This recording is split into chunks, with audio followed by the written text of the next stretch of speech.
There he is, the big man himself then, 15 stone, 11 and a half, coming to work again. And he goes in the ring as though he's going out for a stroll, but believe me, he stretched us a little bit nervously. He doesn't kid us too much. He gets that adrenaline working for the big event.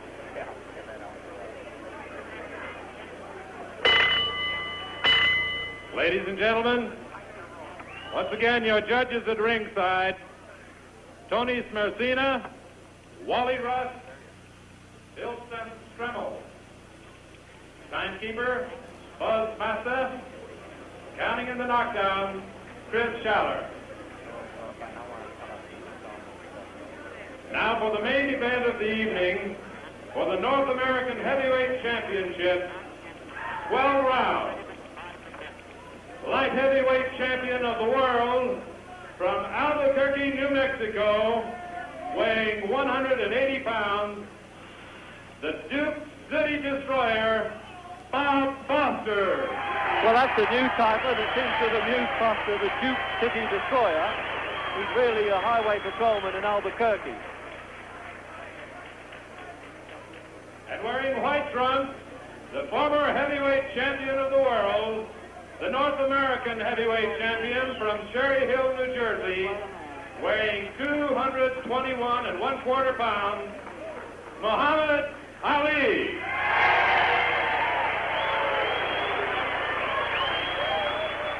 Well, it certainly is a big one there. 221 1/4.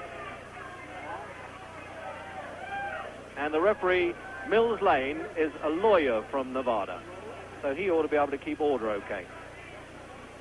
Well, what setting this is then in the Casino Hotel in Lake Tahoe, Nevada, with only an exclusive 1,700 customers, the heavy rollers, that means the big gamblers, $150 at the ringside pew, $75 the cheapest seat.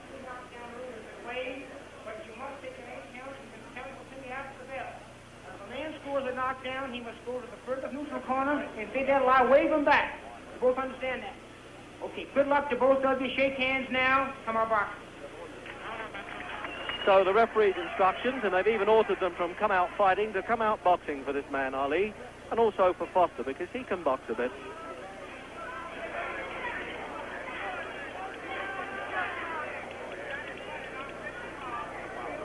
So then the handicap match, I think, the reigning world light heavyweight champion here, Bob Foster, the man who fought this man, Ali, so many years ago as an amateur in a training session, had him on the floor with a left hook and said, I've always waited for the chance to do it again. Well, now we'll know.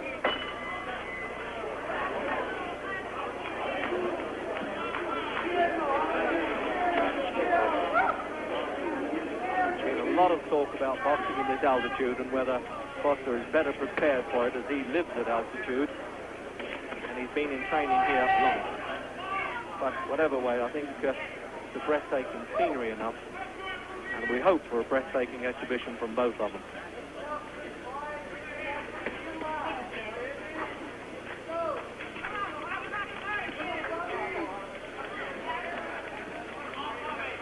Well, there's one thing for sure, the lighter man of the two isn't backing off, and he's trying to fight side on to present a smaller target for Ali.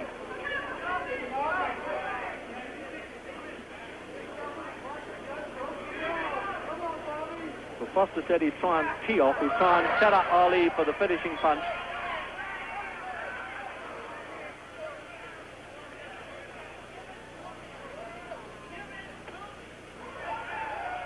The big man now 5 pounds heavier than he weighed against Floyd Patterson. But still getting up on those toes at 30. Hasn't altogether lost that youthful exuberance. And that trainer, Angelo Dundee, there in the corner, that unusual shot.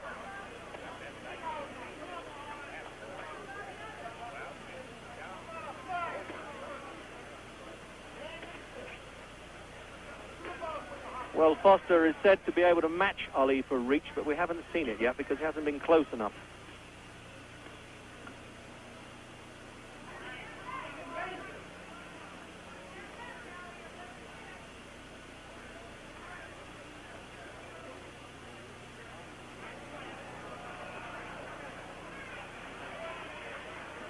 Well, Ali almost treating him with contempt. Can you imagine that? The man, the way he knocked out Finnegan, 11 world title defenses at the light heavyweight limit.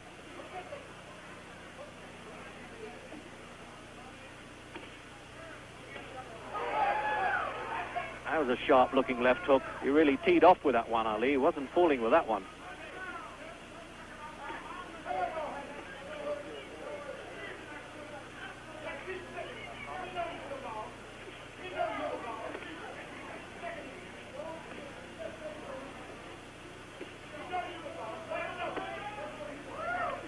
And they're yelling in Ali's corner, Bandini Brown, let him know you're the boss.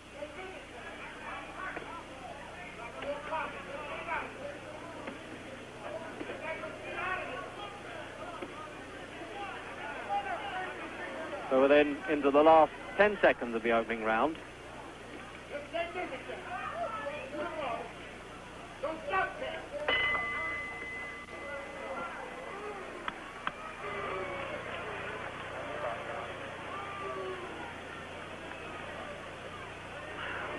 Well, Foster certainly tasted those very powerful left jabs of Ali in the opening round.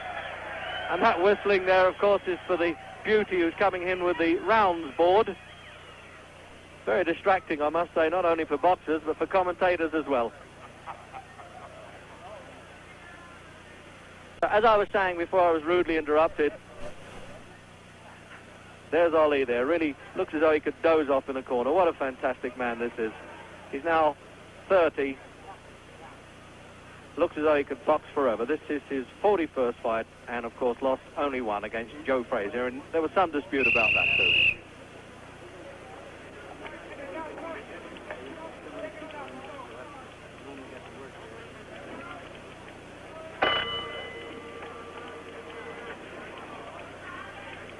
Second round, I mean, it's scheduled for 12 then.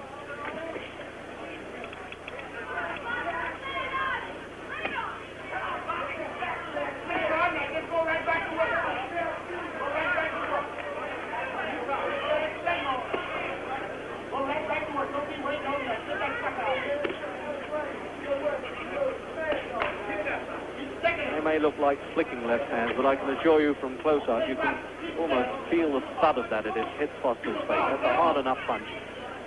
Rather like a Chinese water torch. You keep tapping him on the head there.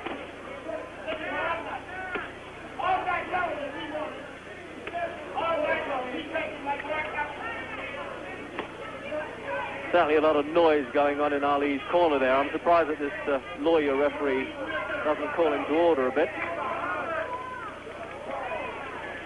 But it's quite obvious to me that Foster's trying to tee off. He's trying to make Ali lean into him, get closer, and throw a hard blow. Frazier gambled a lot more when he fought Joe Frazier. Only lasted 2 rounds, but that really was a hard 2 rounds.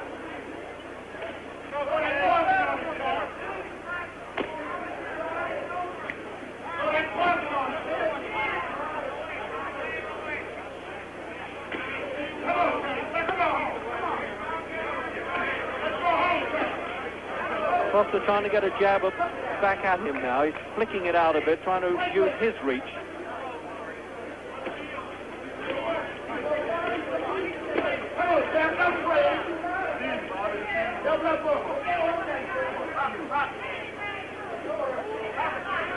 Well, this is one of the biggest rings I've seen. It's at least 20 foot. It really is decoratively done.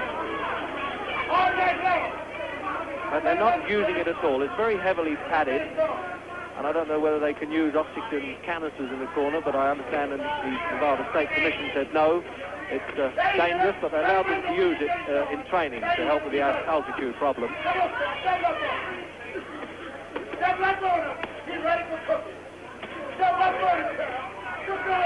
So you heard that one, I should have thought. He's ready for cooking, says Ali's second.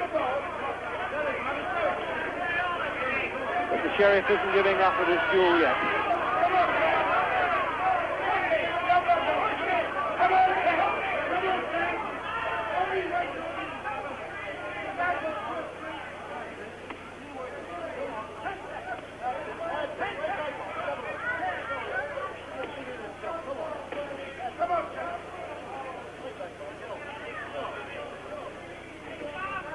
Well, that's the face of a man with a problem.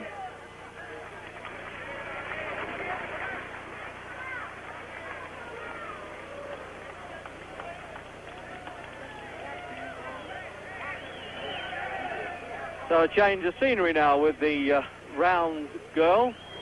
And it looks as though Bob Foster's also taking rather a crafty peek at her, taking his eye off the fight for a minute. He certainly can't afford to do that.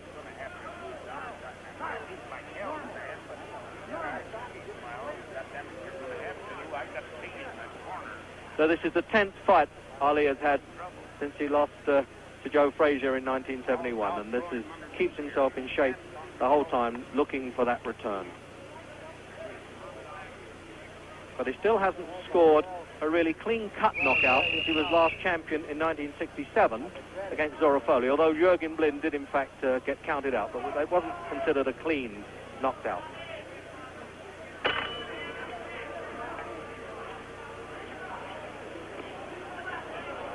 Into round 3 then, and the pattern fairly firmly set, I would have thought. The big man using this very stiff jab, Foster trying to tuck himself inside it there it is, and use a left hook. He can also use a short right-hand punch. You may recall how he knocked out Mike Quarry with a superb left hook, but I also have seen him knock opponents out with a short right hand. Now I wonder if he can get away with it here.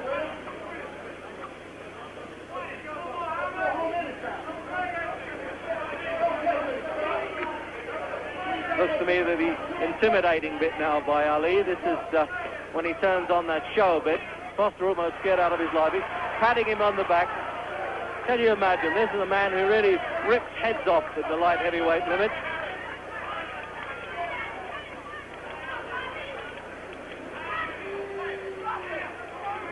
And Ali treating him just like a toy there.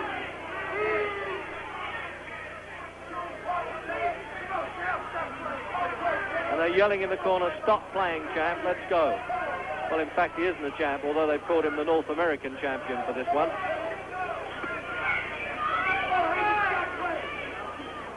It really is Foster's psyched out of this fight, it looks, doesn't it? It looks as though he really doesn't know what to do with this big bear coming at him.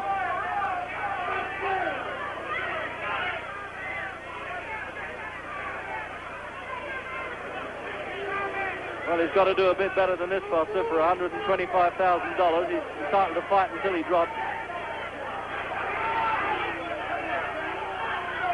Ali's almost inviting him to do something. And he's talking to the corner there, Ali. He's saying, don't worry about him.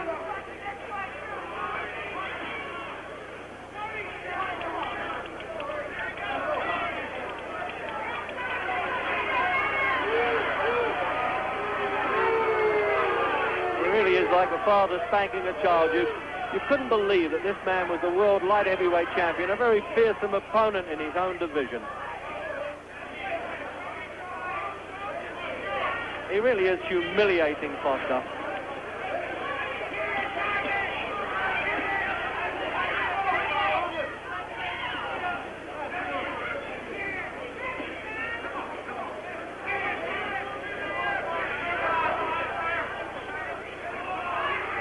Well, it looks as almost as one-sided here as a deer hunt.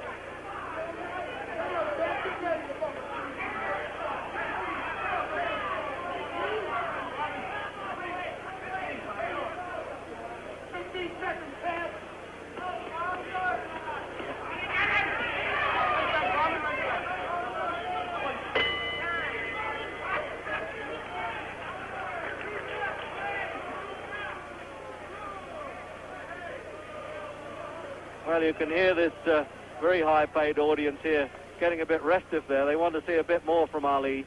I think they want to see more from Foster, in fact, because there's not much more this fellow can do if the opposition won't open up.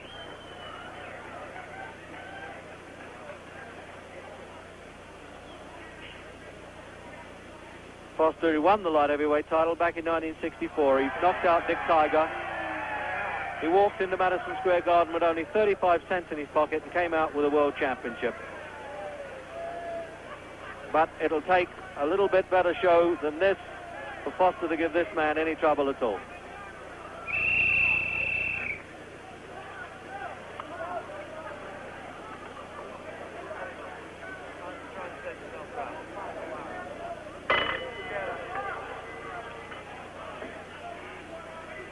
So, round 4 then.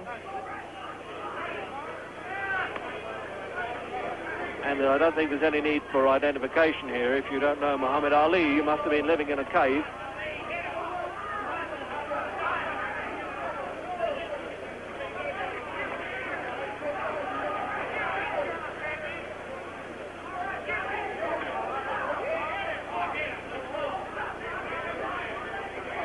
The point is, I don't think it's the exact weight that's so much of an advantage for Ali, because he isn't leaning on Foster or shoving him around.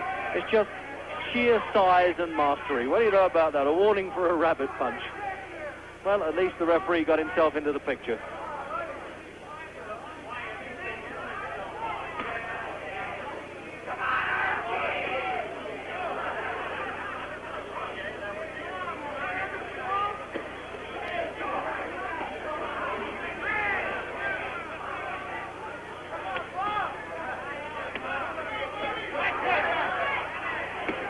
Well, Costa at least managing to get the odd punch back now.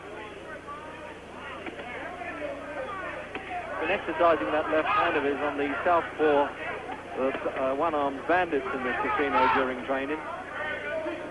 Should be in good shape.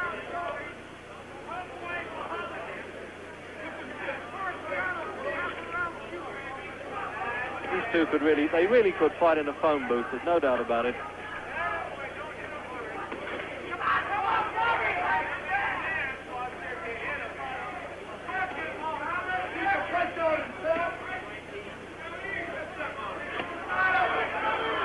Well, that was a cup around the face that might have livened Ali up to say, well, I don't think I'm going to let this go much longer if this keeps up.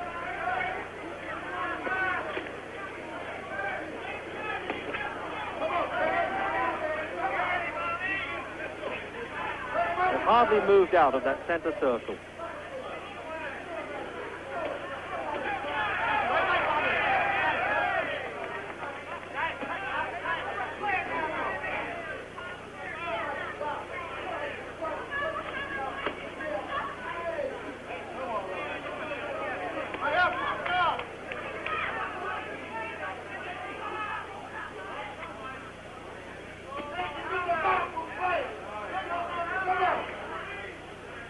Just, believe it or not, a little mouse, as they call it in boxing, under Ali's eye.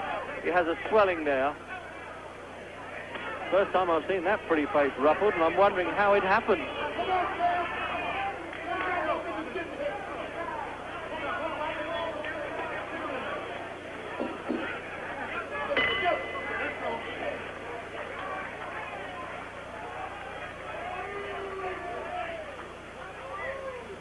So the referee here collects the judges' scorecards at the end of each round. So, as they say, no skullduggery is permitted, and they're given to an adjudicating panel. Well, I don't think you needn't worry about that, because Ali's so far in front at the moment. But they're using an ice pack on Ali's face now.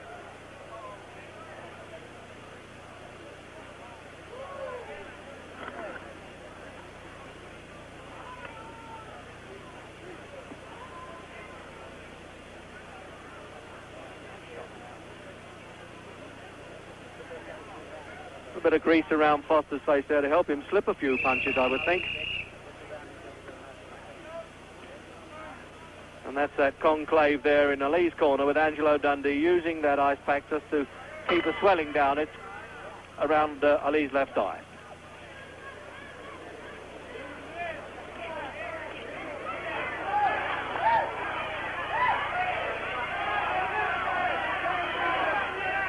Well, I'm wondering now in the 5th round whether Ali is going to hang about.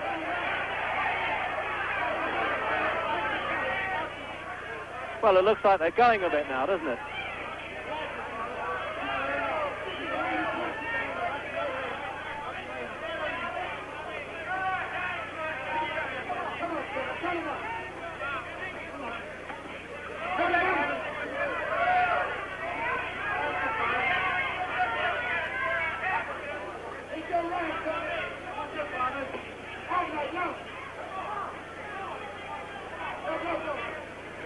And it looks as though there's blood coming from that swelling around Ali's eye. Well, that is a real turn up for the book, isn't it?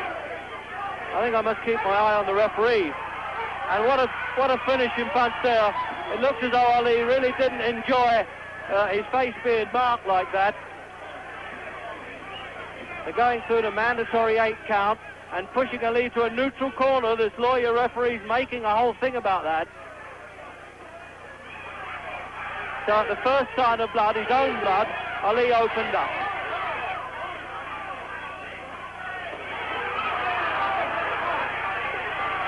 Oh, and a left hook there. It really unhinged Foster's knees, but he's having a go. And his own second's almost in the ring with him there. Just look at that. Foster's management halfway in the ring with him, but they won't get in.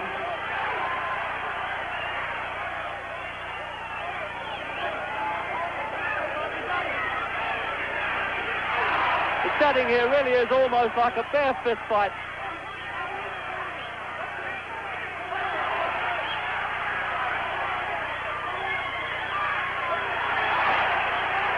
And isn't Foster getting some encouragement? The moment he gets through with a punch, the crowd go crazy there. But he's rocking again there. He's giving it all he's got, Foster, but his legs are unhinging. Yes. I don't think he's going to get up from that, is he? He's looking at the corner and saying, I can't do it. Is he going to count him out? No, he's made it.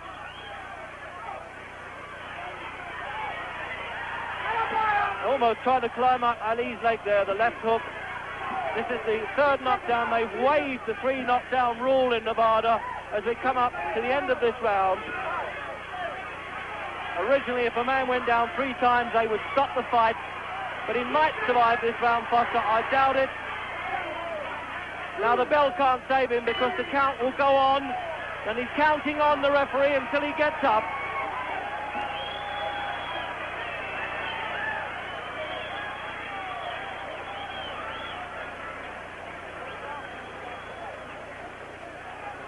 Well, he ran that round. That's where all the action came. You talk about when punches land, it goes to the boots, and you'll see how Ali's punches really make Foster's legs unhinged there. Look.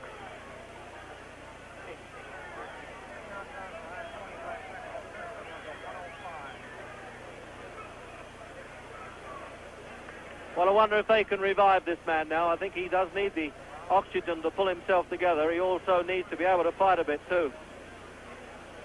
So there you are, an unusual sight indeed. Muhammad Ali cut, and Angelo Dundee just staunching it there with adrenaline. And that's the doctor getting out the ring there, Ferdy Pacheco, who works Ali's corners the whole time.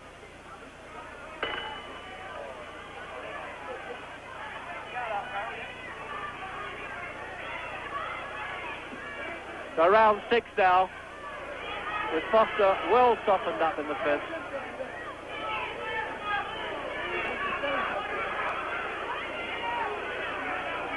Now Ali getting up on his toes. They haven't completely staunched that injury around Ali's eye there. There's just a slight trickle of blood.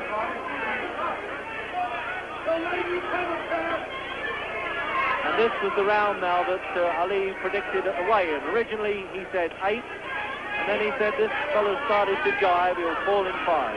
It's all a bit of a game, of course, with Ali, but it's taken very seriously around the world, and in some places he's hated for it.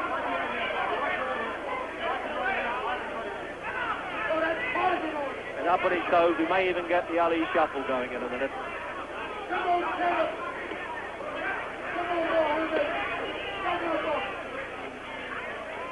on, baby.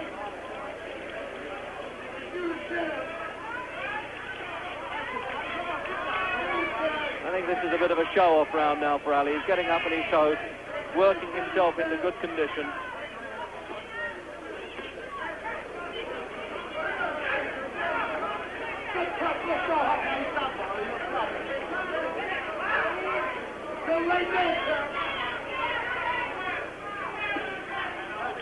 Well, he isn't pressing that advantage, Ali, is he? Most fighters would come out really raving mad, throw punches, but this fellow knows it all. He knows he can bide his time.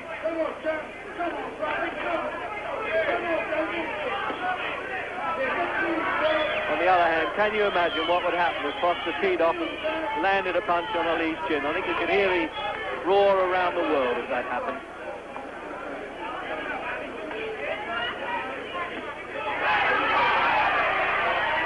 Well, That's what they call in fight circles taking a bit of a liberty. Foster's getting through with those left hands. I wonder if he's going to pay for it.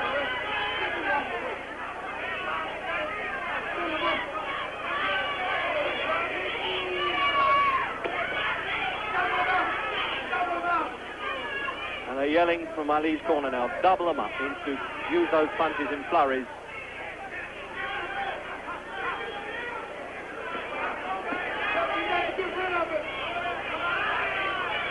That really is a red swelling there around Ali. That's really the topic of conversation here, I think.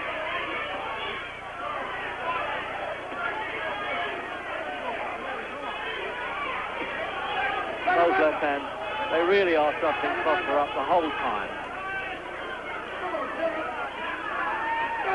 You need a really strong neck and heart to cushion those.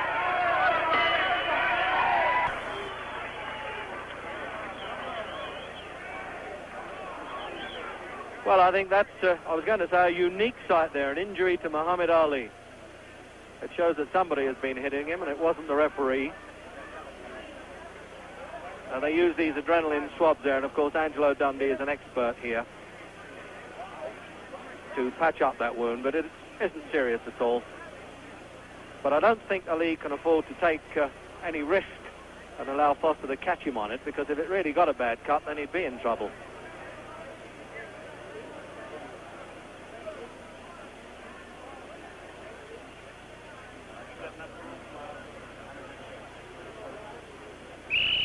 Almost like a makeup artist there, isn't he? This is show business with blood for Angelo Dundee.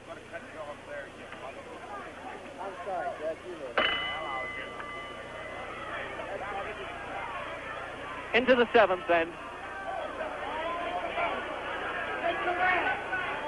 And you have that swelling below Ali's eye and the cut just above it.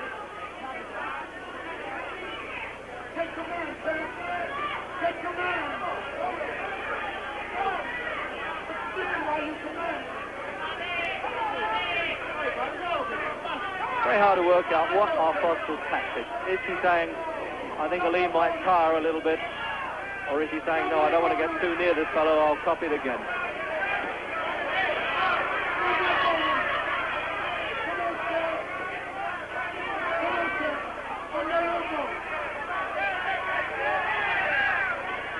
Well, it looks as though it's put a bit of new heart into Foster, that side of blood, doesn't it? He's done well, really, to recover from those knockdowns, although Ali hasn't really piled on any pressure either.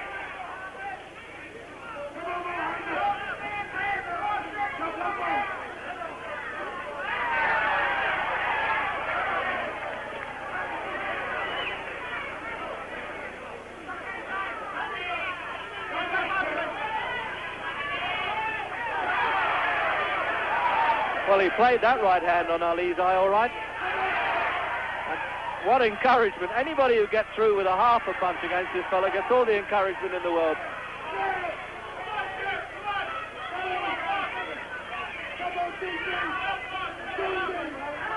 Any chance, I wonder, of the repeat of the Henry Cooper night? Just look at Bundini Brown there going crazy in the corner, one of Ali's seconds. He was warned off in New York for doing this and throwing water over him during the fight. But that right hand, that really is the killer punch. It was a long punch too, and I think it thickened Foster as much as anything.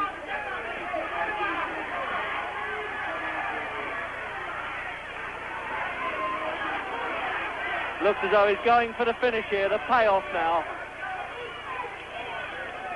And a trickle of blood right down the face, and there's a real mean look on Ali. Oh, and a right hand shot. He's just pretending. He is just pretending. What a character, this man. He took Foster's best right hand punch, and he's pretending that he's hurt. What a showman.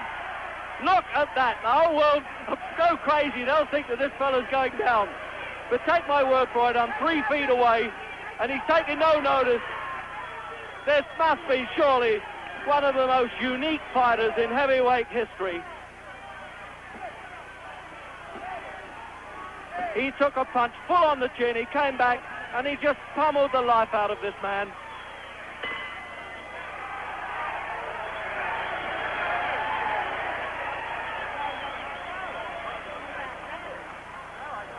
So let's have a look now again at that right-hand punch. Believe me, it hurt enough.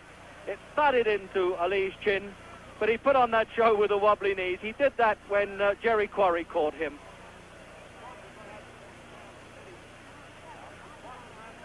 He overreached himself there.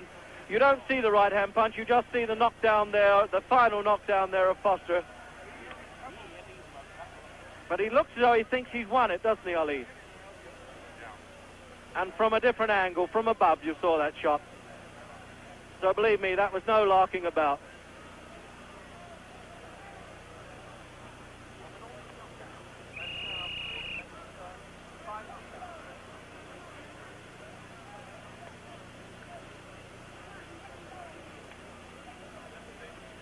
So there you are now.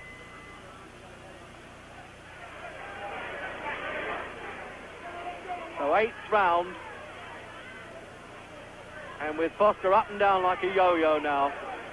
And through his best punch and knows he can't get away with it. One of the secrets, I think, of Ali's greatness is his ability to take a good punch. He was on the floor with Joe Frazier. Of course, Henry Cooper left-hooked him over in 1963. But he just crumbled there like a pack of cards, Foster. I don't think he can make this. I know he's looked as though he'd never get up before, but he's had enough now. And it looks like a slow count, too. They're giving him every chance. No, he's out. His legs have gone like a kid in a playpen there. And be fair, a little bit of compassion there from Muhammad Ali. He turned it on at the start of the 8th round. He knew he had to go out and do the job, and he did it well.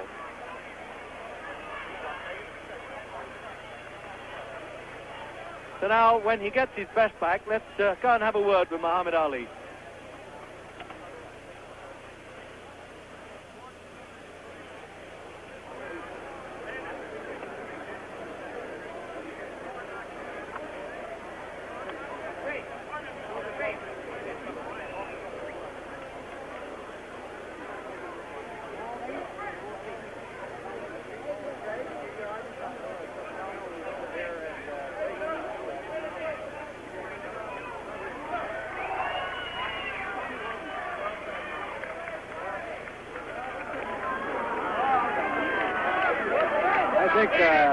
I think we may have to call you the prophet, young man. You predicted 8 rounds. Well, yes, I was lucky. I figured to go in about 8. Luckily, I picked the right one.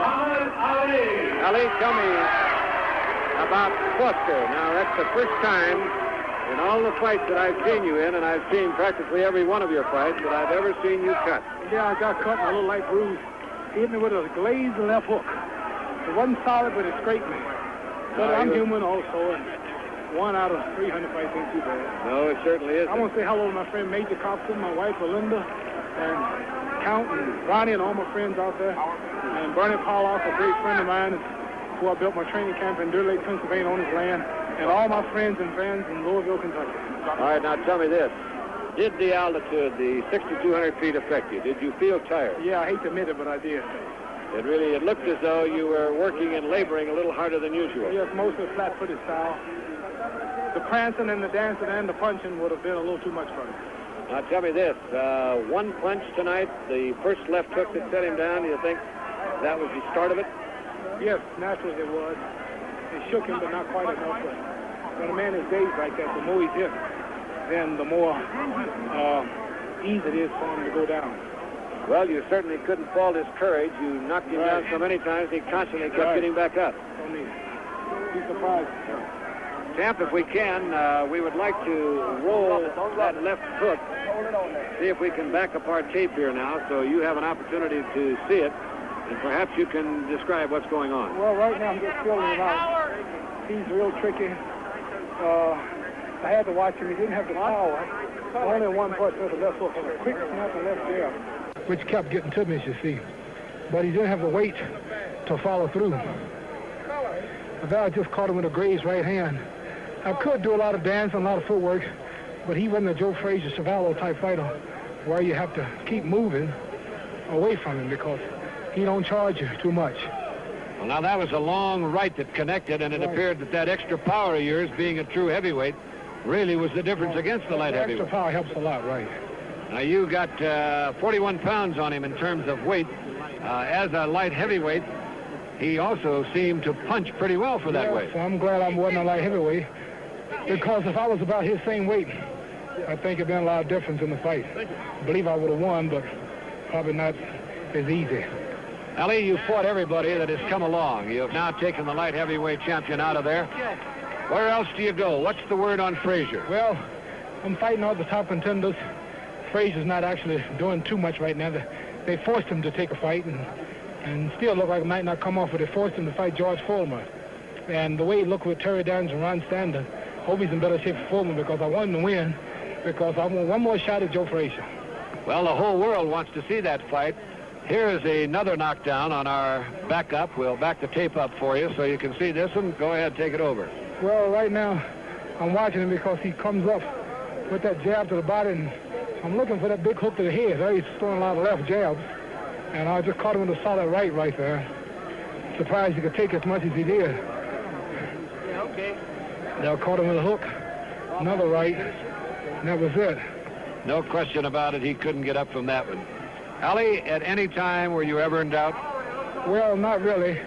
In doubt whether I would knock him out in the round I predicted. I predicted round 8. Then I predicted round 5, and I missed 5, but I did get him in 8, but I should have stuck him on. All right, now you've got Reg Guttridge here from the ITV over in England, going there by satellite. Well, hello to Reg and all my friends there who support the ITV. Mary and George, great friends of mine, and Patty Monahan, my #1 fan over there. Well, I'll congratulate you on their behalf, Marmy, but it's most unusual to see you, I was going to say, with a black eye. Is that what you... No, I got a little cut. How did that happen? He grazed me with a left hand. You did? I am still a little human, but that's the first time I've really had a bruise in the professional. Well, I always knew you were human. Did this altitude get you at all? I know that you prophesied the right round. I thought it wouldn't, but it did. I couldn't dance and move like I wanted to. There was no need for it because he wasn't an aggressive fighter. Too, he just stays and stalks. Yeah. So it'd be real dead if I just did nothing but dancing when I wasn't dancing away from nothing. Well, I know you're looking to fight Joe Frazier again. We're all looking forward to that. Joe Frazier, fighting in England?